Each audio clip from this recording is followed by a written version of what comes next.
곧 시험인데 공부할 시간이 부족하다면 고퀄 요양보호사 구독, 댓글, 좋아요. 공부할 시간이 부족하다면 이 영상만 공부하세요. 실기시험 합격 보장합니다.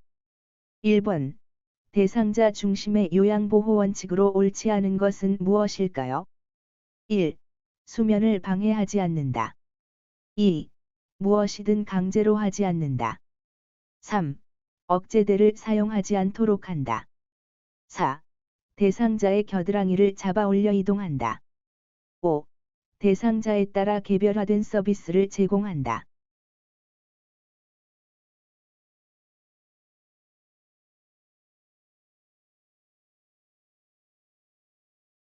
정답은 4. 대상자의 겨드랑이를 잡아 올려 이동한다가 틀린 답이에요. 겨드랑이를 잡아 올리지 않도록 합니다. 노인은 어깨 주변 근육과 인대가 약해서 겨드랑이를 잡아 올리면 어깨 관절이 탈구될 수 있어서 겨드랑이를 잡아 올리지 않아요. 2번. 대상자를 대면할 때 적당한 방법이 아닌 것은 무엇일까요? 1. 벽 쪽으로 돌아 누워 눈을 피하면 침대와 벽 사이에 공간을 만들어서라도 눈을 맞추며 이야기를 건넨다. 2. 상대방과 가까운 정면에서 같은 눈높이로 1초 이상 눈을 맞추며 상대를 본다. 3. 눈을 맞추고 2초 이내에 인사하거나 말을 건넨다. 4. 옆에서 잠깐씩 힐끗 보며 이야기한다. 5. 항상 긍정형 문장으로 이야기한다.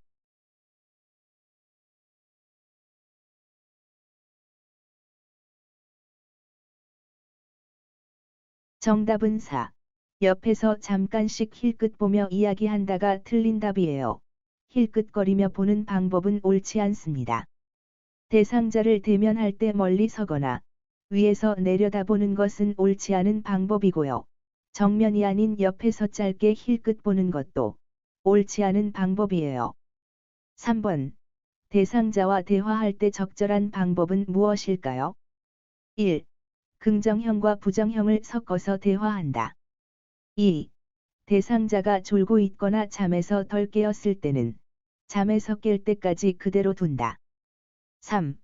보여줄 것이 있을 때는 허리 높이 정도로 든다. 4. 대상자가 이야기하지 않으면 대화하지 않는다. 5. 무언가 이야기를 한 후 3초 이상 기다려야 한다.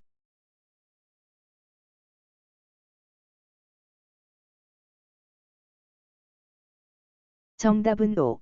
무언가 이야기를 한 후 3초 이상 기다려야 한다입니다. 대상자와 대화할 때는 천천히 또박또박 긍정적으로 이야기하고요.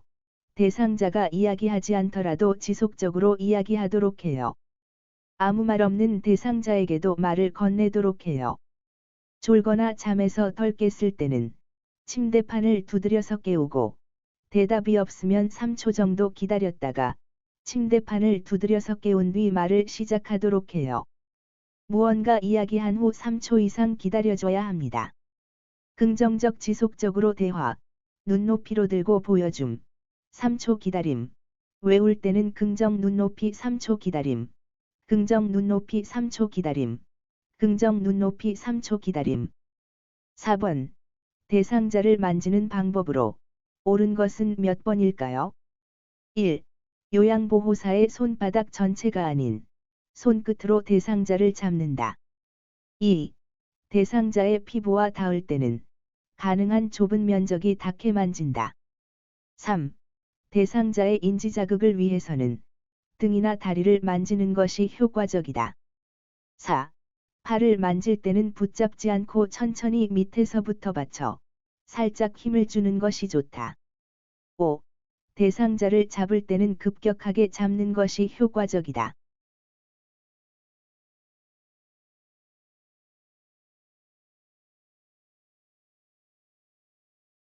정답은 4. 팔을 만질 때는 붙잡지 않고 천천히 밑에서부터 받쳐 살짝 힘을 주는 것이 좋다입니다. 대상자의 팔다리를 잡을 때 손가락으로 잡지 않고 손바닥 전체로 밑에서부터 받쳐 좁은 면적이 아닌 넓은 면적이 닿게 하면서 살짝 힘을 주며 잡도록 해요. 그래야 대상자의 피부에 전달되는 압력이 낮아지고요. 존중하고 도와주는 느낌을 들게 해요. 손, 얼굴, 입술은 뇌를 자극하는 부위라서 인지 자극을 하려면 손이나 얼굴을 만지는 것이 효과적인데요. 팔이나 등을 만질 때보다 놀랄 수 있으니 주의하세요. 5번. 대상자를 스스로 일어서게 할 때의 장점으로 옳지 않은 것은 몇 번일까요? 1. 골격근의 근력 유지에 좋다. 2. 뼈에 힘을 가해 골다공증을 예방한다. 3. 호흡기를 자극하여 폐활량이 늘어난다. 4. 관절에 몸무게가 실려 연골을 닳게 한다. 5. 순환기를 자극하여 혈액순환이 잘 되게 한다.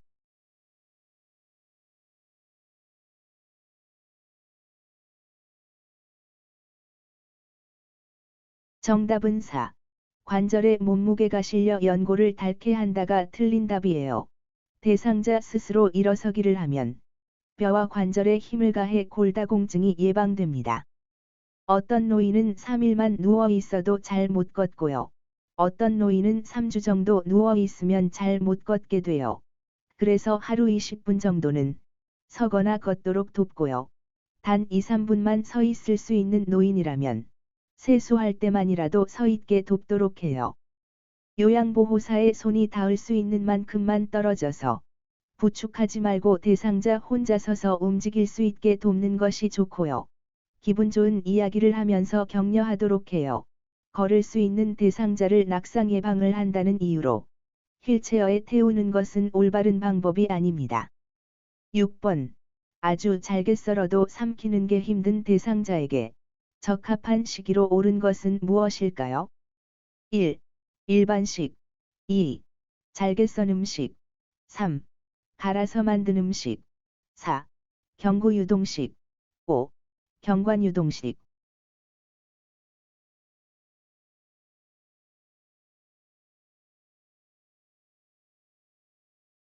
정답은 3. 갈아서 만든 음식입니다. 치아에 문제없고 소화를 잘 시킬 수 있는 대상자에게는 일반식을 제공하고요. 치아가 적어 씹기 어렵지만 삼키는 건 문제없는 대상자에게는 잘게 썬 음식을 제공해요. 아주 잘게 썰어도 삼키기 힘든 대상자에게는 갈아서 만든 음식을 제공합니다. 수분이 많은 미음 형태의 음식을 유동식이라고 하는데요. 유동식은 경구유동식과 경관유동식, 이렇게 두 가지예요. 경구유동식은 입으로 먹는 액체형 미음이고요. 경관유동식은 코와 위를 연결한 비위관으로 액체형 미음을 제공하는 것인데요. 삼키는 능력인 연하 능력이 없는 의식장애 대상자에게 제공하는 것이 경관유동식이에요. 비위관을 찍은 사진인데요. 비위관도 여러 모양이 있지만 기본적으로 이런 모양이에요. 그림에서 보듯 비위관을 코에 넣어서 위장에까지 넣은 모습이에요. 한자로 코비, 밥통 위. 그래서 비위관이라고 해요. 코와 위를 연결한 관이라는 뜻이에요. 물 호스처럼 구멍이 있는 긴 관을 한쪽 코를 통해 위까지 넣어 영양을 제공하는 것을 경관영양이라고 해요. 그럼 식이의 종류를 요약해 볼까요? 소화 잘 일반식, 씹기 어렵 잘게, 삼키기 힘든 갈아서, 유동식은 미음, 경구유동식 입으로 먹는, 경관유동식 비위관 사용, 연하 능력 없는 의식장애 대상자에게 제공되는 것이 경관유동식이에요. 외울 때는 연관의식으로 기억해 두세요. 7번. 대상자가 앉아서 식사할 수 있을 때 돕는 방법으로 옳지 않은 것은 무엇일까요? 1. 등받이 있는 의자에 앉힐 때는 등을 펴게 하고 깊숙이 앉힌다. 2. 살에 들려 숨쉬기 어려워하면 식사 중단 후 즉시 시설장에게 알린다. 3. 침대에 걸터 앉아 식사할 때는 발이 바닥에 닿아야 한다. 4. 머리를 약간 앞으로 숙이고 턱을 몸쪽으로 당긴다. 5. 침대 머리를 30에서 60도 높인다.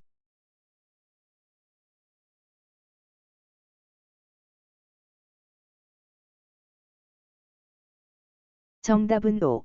침대 머리를 30에서 60도 높인다가 틀린 답이에요. 침대에서 일어나거나 앉기 어려운 대상자는 침대 머리를 30에서 60도 높이고요. 침대에 앉을 수 있는 대상자는 침대 머리를 최대한 올리도록 해요. 의자나 휠체어에 앉았을 때 식탁 높이는 식탁이 대상자의 배꼽 높이 정도면 적당하고요. 발바닥은 바닥에 닿게 해요. 안정감과 균형감이 있으려면 팔받침대와 등받이가 있는 의자가 적당하고요. 의자에 깊숙이 앉도록 해요.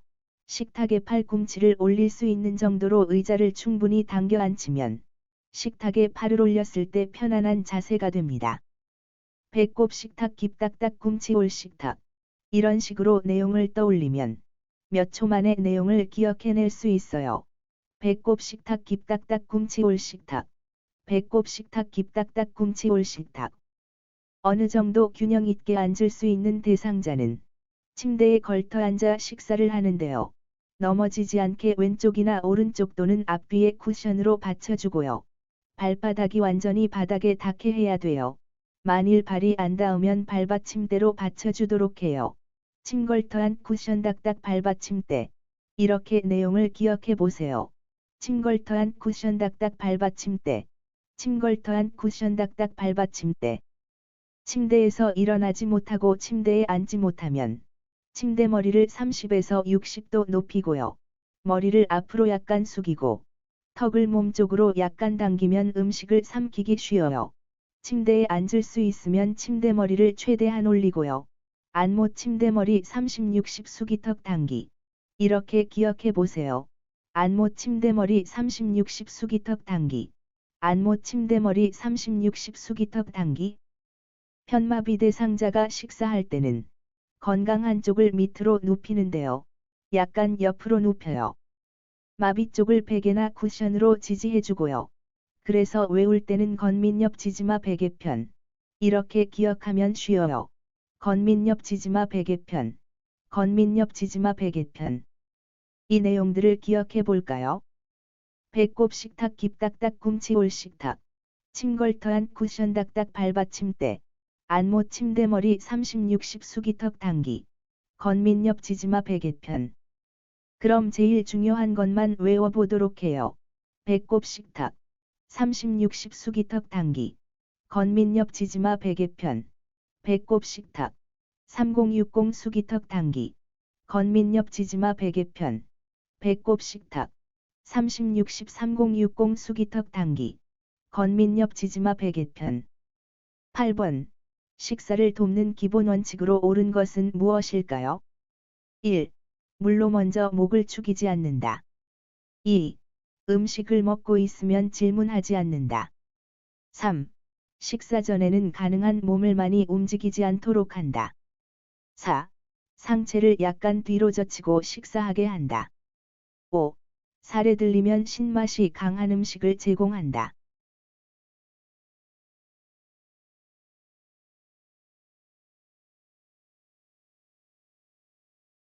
정답은 2. 음식을 먹고 있으면 질문하지 않는다입니다. 수분이 적은 음식은 삼키기 어려워요.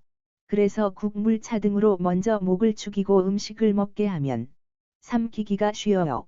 식사 전에 몸을 움직이거나 잠시 밖에 나가서 맑은 공기를 마시면 기분이 좋아지고 식욕이 증진돼요. 상체를 약간 앞으로 숙이고 턱을 몸쪽으로 당긴 상태로 식사하고요. 신맛이 강한 음식은 살에 들릴 수 있어서 주의하도록 해요. 9번. 경관영양시 주의사항으로 옳은 것은 몇 번일까요? 1. 영양주머니는 하루에 한 번씩 씻어 말린다. 2. 대상자의 의식이 없을 때는 말을 걸지 않는다. 3. 청색증이 나타나면 대상자를 왼쪽으로 눕힌다. 4. 1분에 50ml를 체온 정도로 따뜻하게 주입한다. 5. 영양주머니를 대상자의 위장보다 낮게 걸고 주입한다.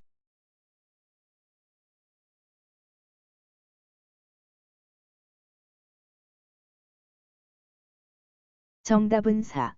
1분에 50ml를 체온 정도로 따뜻하게 주입한다입니다.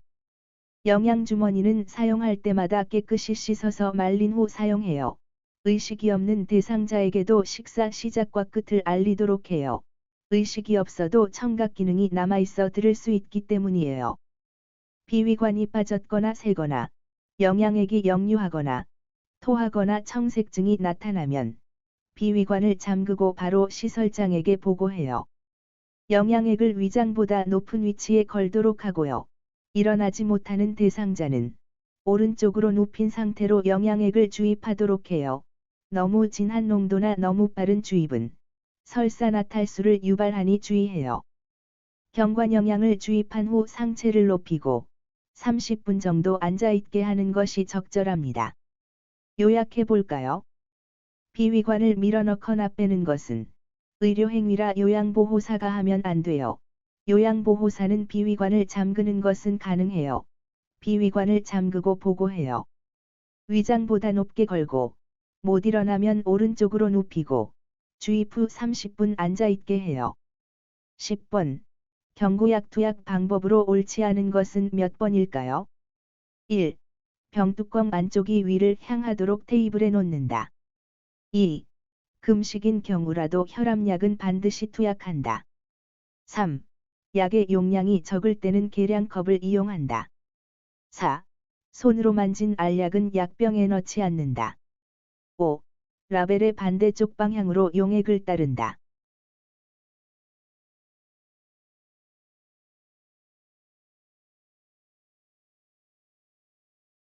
정답은 3. 약의 용량이 적을 때는 계량컵을 이용한다가 틀린 답이에요. 바늘을 뺀 주사기, 무침 주사기를 이용해서 정확한 양을 복용시키도록 해요. 그림에서 보듯 병뚜껑의 안쪽이 위를 향하도록 테이블에 놓여 있죠. 다른 말로 표현하면 뚜껑의 위가 바닥으로 가도록 놓는다도 정답이 되겠습니다. 이 그림에서 보듯 바닥에 뚜껑이 5개가 있는데요. 옆으로 뉘어 있는 것도 틀린 방법이고 걸쳐 놓는 것도 틀린 방법이에요. 뚜껑의 안쪽이 테이블에 닿게 놓는 것도 틀린 방법이고요. 무침 주사기는 바늘을 뺀 주사기예요. 사진에서 보듯 침이 없는 무침 주사기와 바늘을 꽂은 상태의 주사기의 차이를 아시겠죠? 물약 용액을 따르면 바깥으로 용액이 조금씩 흐르기 때문에 라벨이 젖지 않게 라벨이 있는 쪽을 손으로 잡고 라벨이 없는 쪽으로 용액을 따르는 게 올바른 방법이에요. 11번. 약을 복용할 때 옳지 않은 것은 무엇일까요? 1. 계량컵을 눈높이로 들고 물약을 따른다. 2. 알약의 개수가 많을 때는 빻아서 먹인다. 3. 침상머리를 높여 반좌위 상태로 복용시킨다. 4. 가루약은 숟가락을 사용하여 약간의 물에 녹여 먹인다. 5. 약을 떨어뜨릴 우려가 있는 대상자에게는 직접 입안에 약을 넣어 먹인다.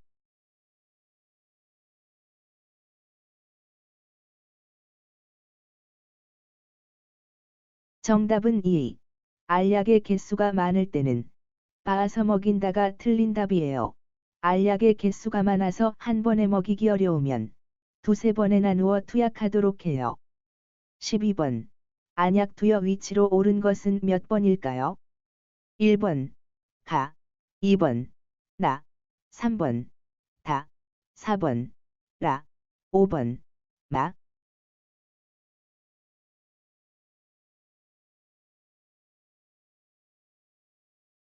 정답은 3. 다입니다. 붉은색 부분이 결막낭이죠.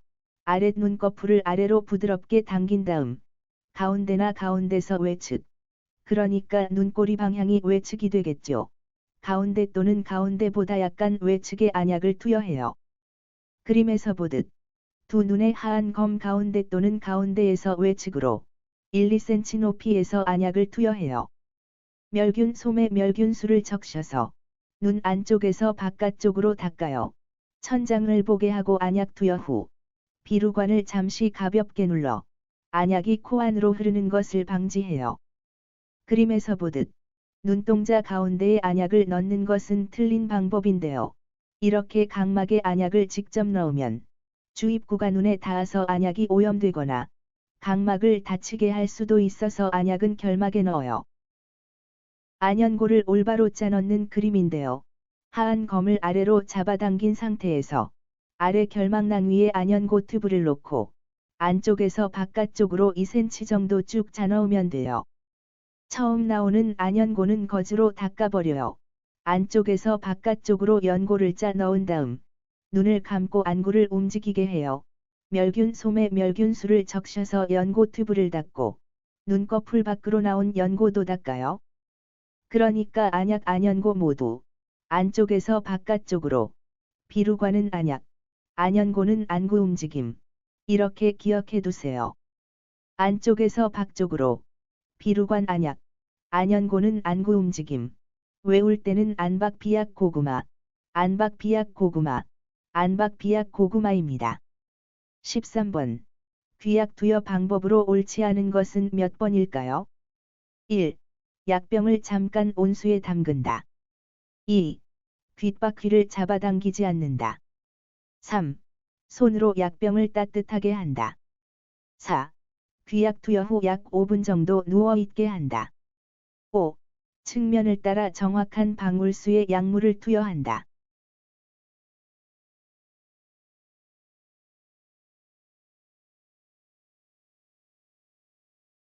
정답은 2. 귓바퀴를 잡아당기지 않는다가 틀린 답이에요. 귓바퀴를 후상방으로 잡아당기고 귀약을 투여해요. 그림에서 보듯 귀 윗부분을 잡고 후상방으로 잡아당겨요. 귀약 투여 후 귀를 잡아당기는 이유는 귀 안쪽으로 약물이 잘 들어가도록 하기 위해서예요. 후상방은 방향을 가리킬 때 후방과 상방을 합친 표현인데요. 후방은 뒤쪽, 상방은 위쪽. 그래서 약간 뒤쪽으로 잡아당기면서 동시에 위쪽으로 잡아당기는 것이 후상방으로 잡아당기는 것이에요. 귀약이 너무 차갑거나 뜨거우면 오심 구토 어지러움을 발생시킬 수 있어서 귀약은 약간 따뜻한 정도가 적당해요. 14번. 주사 주입 시 요양보호사의 업무로 옳은 것은 무엇일까요? 1. 의복을 갈아입힐 때는 바늘을 잠시 빼둔다. 2. 이동할 때는 수액 세트를 심장보다 낮게 든다. 3. 1, 2분간 바늘 뺀 자리를 알코올솜으로 누른다. 4. 정맥 주입 속도가 일정한지 수시로 확인하는 것은 의료진의 업무이다. 5. 주사 부위가 붓거나 붉으면 바늘을 빼고 보고한다.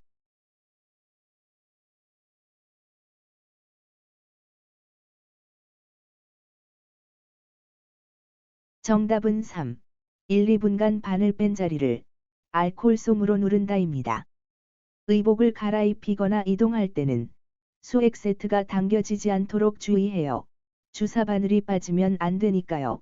대상자의 심장보다 수액병을 높게 유지하도록 해요.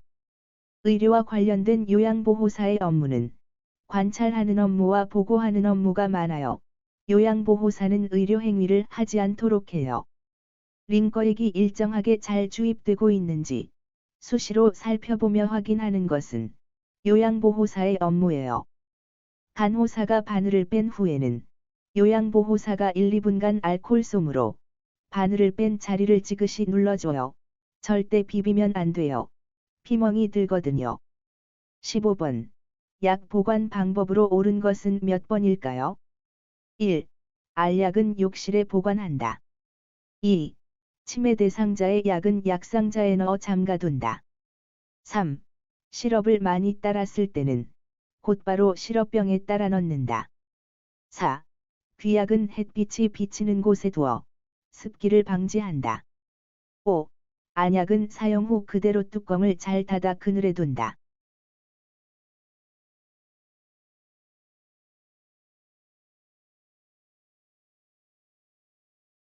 정답은 2. 치매 대상자의 약은 약상자에 넣어 잠가둔다입니다. 시럽을 많이 따랐을 때는 도로 시럽병에 넣지 않고 버려요. 알약은 햇빛을 피해서 건조한 곳에 보관하고요. 시럽 종류 물약은 직사광선을 피해서 서늘한 곳에 보관하거나 약병에 쓰인 보관 방법대로 보관해요. 귀약과 안약은 투약 후 입구를 생리식 겸 수솜으로 잘 닦은 다음 상온 그늘에 보관해요. 그럼 간단히 외워볼까요? 알햇피건, 물직비서, 귀한 생솜 상그, 알햇피건, 물직비서, 귀한 생솜 상그, 알헷비건, 물직비서, 귀한 생솜 상그. 16번. 대상자의 배설을 돕는 원칙으로 올바른 것은 무엇일까요? 1. 편안한 배설을 할 수 있게 배설하는 모습을 가리지 않는다. 2. 대상자의 요구를 들어주기보다는 요양보호사의 판단대로 돕는다. 3. 대상자 스스로 하는 것보다는 요양보호사가 모든 과정을 전적으로 한다. 4. 대상자가 변이를 느낄 때 요양보호사는 도움이 필요한 부분만을 돕는다. 5. 항문은 뒤에서 앞으로 닦아 요로게 감염을 예방한다.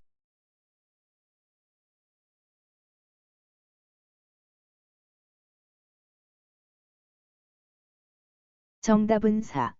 대상자가 변이를 느낄 때 요양보호사는 도움이 필요한 부분만을 돕는다입니다. 대상자가 배설하는 모습을 가려서 프라이버시를 배려하고요. 대상자의 요구를 가능한 반영하고 존중하도록 해요. 도움이 필요한 부분만 돕는 게 대상자에게도 좋습니다. 항문은 앞에서 뒤로 닦아요. 그러니까 요도 질 항문 순서겠죠. 항문의 변이 요도나 질에 닿지 않게 닦을 수 있어야 요로게 질환이 예방됩니다. 17번. 대상자의 화장실 사용을 안전하게 돕는 방법으로 옳은 것은 무엇일까요? 1. 휠체어를 침대 난간에 90도로 붙인다. 2. 휠체어를 침대 난간에 빈틈없이 붙인다. 3.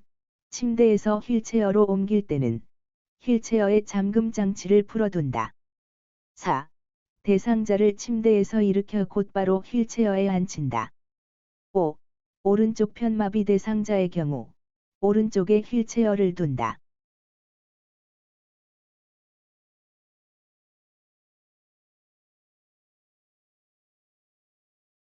정답은 2. 휠체어를 침대 난간에 빈틈없이 붙인다입니다. 침대에서 휠체어로 대상자를 옮겨 앉힐 때는 그림에서 보듯 휠체어를 침대 난간에 빈틈없이 붙이거나 30에서 45도 비스듬히 붙여요. 편마비 대상자를 옮길 때는 대상자의 건강한 쪽에 휠체어를 두어야 건강한 팔로 휠체어를 잡고 옮겨 앉을 수 있죠. 그러니까 오른쪽 편마비 대상자는 오른쪽이 불편하고 왼쪽이 건강하니까 휠체어를 왼쪽에 둬야겠죠. 대상자를 갑자기 침대에서 일으키면 혈압이 떨어지고 어지러울 수 있어서 곧바로 휠체어로 옮겨 앉히지 않아요. 잠시 침대에 앉힌 다음 상태를 살핀 후 휠체어로 옮겨 앉히도록 해요. 휠체어가 굴러가지 않게 먼저 잠금 장치를 잠그고 옮겨 앉혀요. 18번. 간이변기 사용 시 돕는 방법으로 옳은 것은 무엇일까요? 1. 변기 밑에 화장지를 깔면 소변이 튀므로 좋지 않다. 2. 밖에서 기다리며 중간중간 말을 걸면 용변을 보는 대상자가 불편감을 느끼므로 주의한다. 3. 텔레비전이나 음악을 끄고 용변을 보게 한다. 4. 간이변기는 따뜻한 물로 데워서 사용한다. 5. 침대머리를 낮춰주면 배설이 쉽다.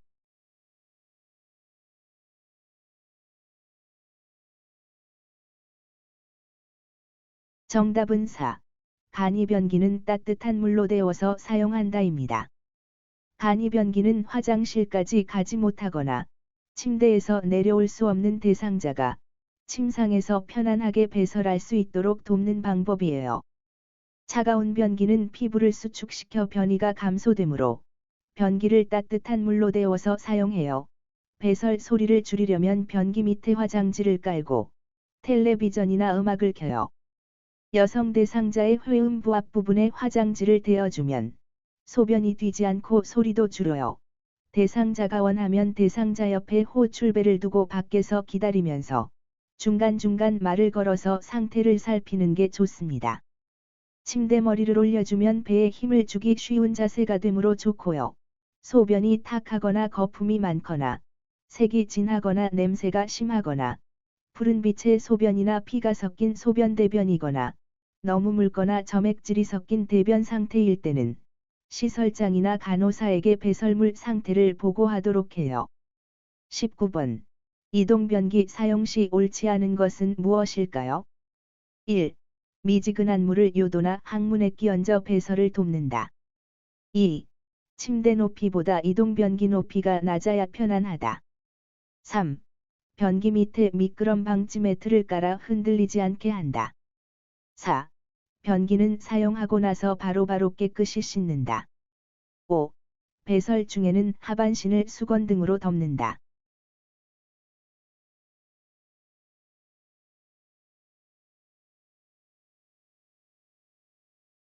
정답은 2. 침대 높이보다 이동변기 높이가 낮아야 편안하다가 틀린 답이에요. 침대 높이와 이동변기 높이가 같도록 맞춥니다. 이동변기는 앉고 서는 것은 가능해도 화장실까지 걷기는 어려운 대상자에게 사용해요. 그림에서 보듯 침대의 한쪽 난간을 내리고 대상자가 이동변기 가까이 이동하게 해요.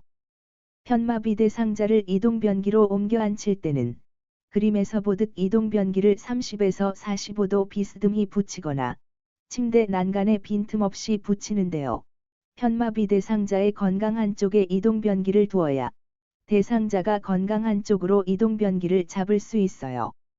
이동변기에 앉힐 때의 방법은 그림에서 보듯 침대에서 휠체어로 대상자를 옮겨 앉힐 때의 방법과 같아요.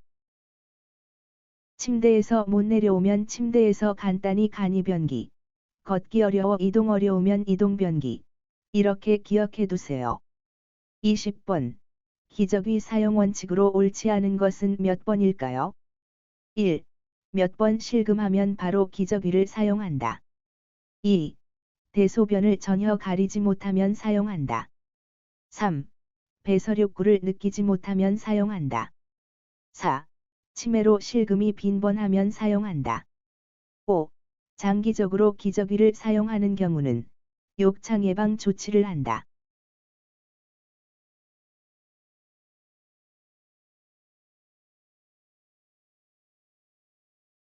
정답은 1. 몇 번 실금하면 바로 기저귀를 사용한다가 틀린 답이에요. 몇 번 실금했다고 바로 기저귀를 사용하는 것은 좋지 않아요. 기저귀를 사용하게 되면 스스로 하던 배설이 어려워지고 치매 증세와 누워 지내는 와상 상태가 심해져서 더욱 기저귀에 의존하게 돼요. 그래서 몇 번 실금했다고 바로 기저귀를 사용하는 것은 좋지 않아요. 장기적으로 기저귀를 사용하는 경우에는 욕창 예방 조치를 하고요. 약간의 도움으로 이동할 수 있는 대상자는 이동변기를 사용하게 하고 허리를 들어 올릴 수 있는 대상자는 간이변기를 시도하는 것이 좋아요. 기저귀 사용법에서 중요한 3가지를 기억해 볼까요? 1. 허리를 들 수 있는 대상자는 무릎을 세우고 똑바로 눕힌 다음 허리를 들게 해요. 허리 들 수 있는 애, 잇, 똑바로 눕혀에, 똑. 그래서 이똑이똑이똑이라고 외우시고요. 2. 허리 들 수 없는 협조 불가능한 대상자는 옆으로 돌려 눕혀서 기저귀를 교환해줘요. 허리 들 수 없는 애, 옆으로 돌려 눕혀에, 옆. 그래서 어벽이라고 외우세요. 3. 기저귀의 깨끗한 바깥면이 보이도록 말아서 버리도록 해요. 당연한 이야기겠죠. 오물이 잔뜩 묻어있는 면이 바깥으로 있다면 손에 다 묻을 테고 얼마나 보기에 지저분하겠어요. 그러니까 생리대 버릴 때처럼 겉면이 깨끗하게, 지저분한 부분은 안쪽으로, 그래서 바깥에서는 더러운 부분이 보이지 않도록 그렇게 해야겠죠. 수고하셨습니다. 곧 시험인데 공부할 시간이 부족하다면 실기 영상 2번도 클릭하세요. 실기 1번에 이어 실기시험 2번 해설을 계속 들을 수 있습니다. 영상이 공부하는데 좋았다면 좋아요, 고퀄 요양보호사, 구독, 댓글, 좋아요.